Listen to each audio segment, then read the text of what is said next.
여기는 서울에서 보내드리는 KCNTV의 한중 방송입니다. 청취자 여러분 안녕하십니까? 지금부터 이 시간 방송을 시작하겠습니다. 주간 뉴스를 보내드리겠습니다. 주간 뉴스 주요 내용입니다. 서울시가 현지인과 중국 동포들 간의 갈등 해소에 적극 나섰습니다. 중국인 제주도 관광이 무비자라 해서 무조건 입국할 수 있는 건 아닙니다. 사회복지법인 네트워크에서 아동과 청소년 심리상담 지원비를 지원합니다. 중국이 한국 내 외국인 신용카드 지출 1위를 차지했습니다. 중국 동포 트로트 가수 하보미가 일전 새 앨범으로 야심차게 컴백했습니다. 상세한 내용 보내드리겠습니다. 첫 소식입니다. 서울에 거주하는 중국 동포가 26만 명을 웃돌면서 서울 서남권을 중심으로 중국 동포 밀집 지역이 생성됐습니다. 이와 함께 중국 동포와 현지인과의 문화와 관습의 차이로 인한 기초 질서, 생활 안전, 자녀 교육 문제 등으로 갈등이 심화되고 있는데 서울시가 해결 방안을 적극 모색하고 있습니다. 서울시에 따르면 시 거주 중국 동포 26만 2,545명 중 63%인 16만 455명이 서남권에 집중 거주하는 것으로 집계됐습니다. 실제 대림역이나 남구로역, 신대방역 등 서남권 일부 지역은 중국인지 한국인지 분간하기 어려울 정도로 많은 중국 상점들이 모여 있습니다. 대림동은 주민 10명 중 6명이 중국 동포나 중국인이라는 통계도 있습니다. 이처럼 중국 동포들의 거주가 늘어나면서 원주민들과 중국 동포들 간의 갈등도 불거지고 있습니다. 대부분 쓰레기 분리수거, 질서, 소란과 같은 일상적 문제들 때문입니다. 이러한 갈등을 해결하기 위해서는 유관 기관과의 협업은 물론 시의 개입이 절실한 상황입니다. 서울시는 이에 국회의원, 시의원, 경찰서, 자치구, 출입국 관리소, 중국 동포단체 등이 참여하는 서남권 민관협의체를 운영하면서 주민들과 중국 동포들 간의 인식의 차를 좁히는 작업에 나섰습니다. 민관협의체는 생활안전, 교육, 사회문화, 분과위원회를 두고 문화 다양성으로 인한 갈등 해소는 물론 중국 동포 밀집 지역 현안 해결을 위한 논의 및 사업 발굴에 주력하고 있습니다. 시는 이와 함께 어린이, 청소년, 일반 시민을 대상으로 중국 동포 문화 이해 교육도 실시해 상호 문화 존중 및 수용성 향상을 제고해 나간다는 계획입니다. 올해에는 중국 동포 문화를 이해하기 위한 웹툰도 제작할 방침입니다. 웹툰은 어떻게 중국 동포들이 중국으로 이주하게 됐는지, 생활 문화는 어떤지, 한국에서 겪는 애로사항은 무엇인지를 담아 일반 시민들과 중국 동포 간 간극을 좁히는 역할을 할 것으로 기대됩니다. 중도 입국한 중국 동포 자녀들을 위해 한국인 학생과 서로 언어 문화를 이해하고 소통 및 교류하는 기회도 마련합니다. 한국인 학생과 1:1 매칭을 통해 짝꿍을 이뤄 교육 사각지대에 노출된 중도 입국 자녀의 건강한 교우 관계 형성 및 공교육 진입을 유도할 계획입니다. 다음 소식입니다. 중국인 제주도 관광이 무비자라 해서 무조건 입국할 수 있는 건 아닙니다. 작년 국경절 기간과 설 전후로 적지 않은 중국 국민이 제주도 입국 심사 과정에서 다양한 이유로 입국이 거부돼 제주공항 내 좁은 제한 구역 안에서 길게는 5일간 숙식을 해결해야 했습니다. 중국 국민에게 무비자 혜택을 준다 하고는 왜 입국을 거부하는 상황이 생기는 걸까고 의문을 갖게 되는데 무비자가 자유 출입국과 다르다고 제주 출입국 관리 부문에서 밝혔습니다. 필요한 입국 심사는 여전히 받아야 합니다. 중국 국민이 입국 거부당한 것은 입국 절차가 완전하지 못해 이민 경향이 있는 것으로 의심받았기 때문입니다. 설 전후로 제주도에 가는 중국 관광객의 수가 갑자기 늘어나 최근 입국 거부당한 사태도 늘어난 것입니다.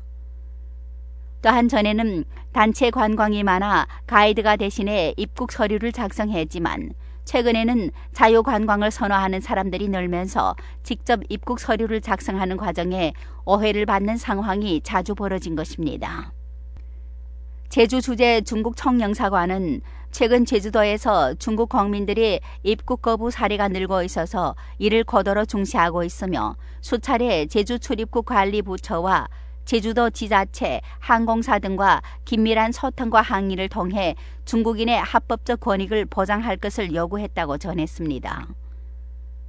또한 이른 시일 내에 입국을 거부당한 사람들을 송환하도록 하겠다고 전했습니다. 그러면서 앞으로 이번 사태를 지속적으로 예의주시할 것이라고도 전했습니다. 한국 법무부에 따르면 앞으로 입국이 거부당하지 않기 위해선 우선 제주도 여행 시 여행 관광이 목적에 부합되는 유효한 여권을 소지해야 합니다. 다음 소식입니다. 사회복지법인 네트워크가 아동 청소년 심리상담 치료비를 지원합니다. 아동 청소년 심리치료를 통해 아이를 초기에 잘 잡아주면 자라면서 표출될 문제를 사전 예방할 수 있습니다. 인천 지역 사회복지기관 및 시설 이용자가 응모 자격으로 주어집니다.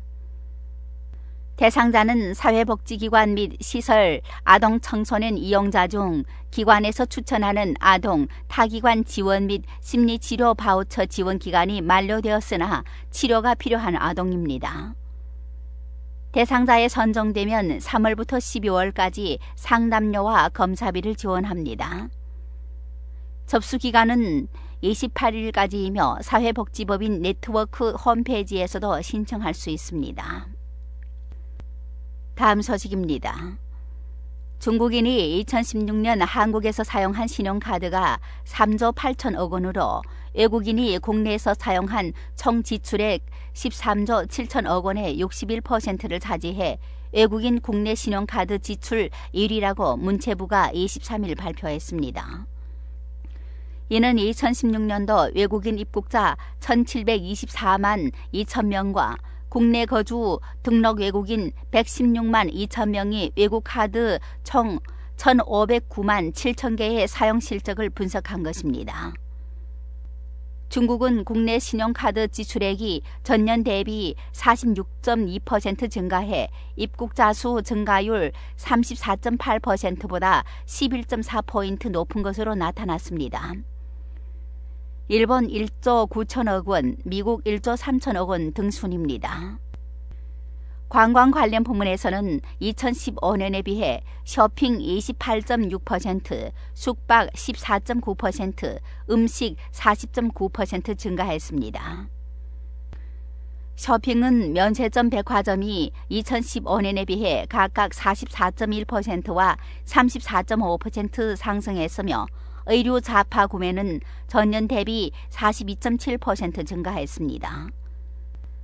할인점 및 편의점은 전년 대비 47.6%가 증가한 기록을 보여 쇼핑 형태가 고가품에서 생필품 구입까지 다양화되고 있는 추세를 보였습니다.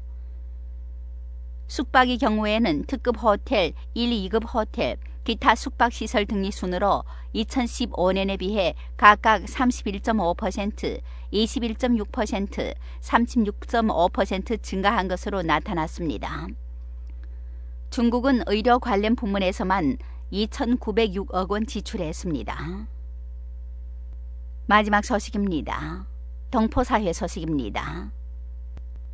제한동포 트로트 가수 하범이가 일전 새 앨범 들꽃처럼 살으렵니다의 타이틀곡 항구의 순위를 발표하고 본격적인 활동에 나섰습니다.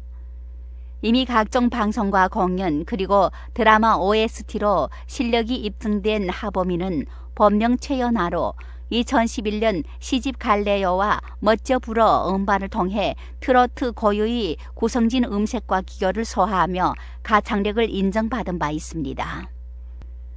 이번 앨범은 나훈아의 무시로, 주현미의 눈물이 브루스, 심수봉의 사랑밖에 난 몰라 등 많은 가수의 편곡과 연주로 활약 중인 국내 최고의 색스폰 연주자 강승영과 주현미의 첫정, 하춘아의 날 버린 남자, 현철의 사랑은 나비인가봐 등 국내 트로트 작곡의 거장인 박성훈이 작곡과 편곡을 맡아 눈길을 끌고 있습니다. 또한 여러 표현의 시와 최진희의 여심을 작사한 김원희가 들꽃처럼 살으렵니다와 작은 행복 작사에 참여했습니다. 한편 경북대학교 실용음악과 최찬호 교수의 보컬 트레이닝으로 풍부한 저음부터 매끄러운 고음 처리까지 자연스럽고 멋진 음색을 표현할 수 있게 되었다고 합니다. 현재 하보미는 서울출입국 관리사무소 홍보대사로 활약 중이며 곧 방송을 통해 활발한 활동을 가질 예정입니다. 이상 주간 뉴스를 마칩니다. 청취해주신 여러분 고맙습니다. 다음 주 이 시간에 다시 뵙겠습니다. 지금까지 진행해 아나운서 방예금이었습니다. 여기는 서울에서 보내드리는 KCNTV 한중방송입니다.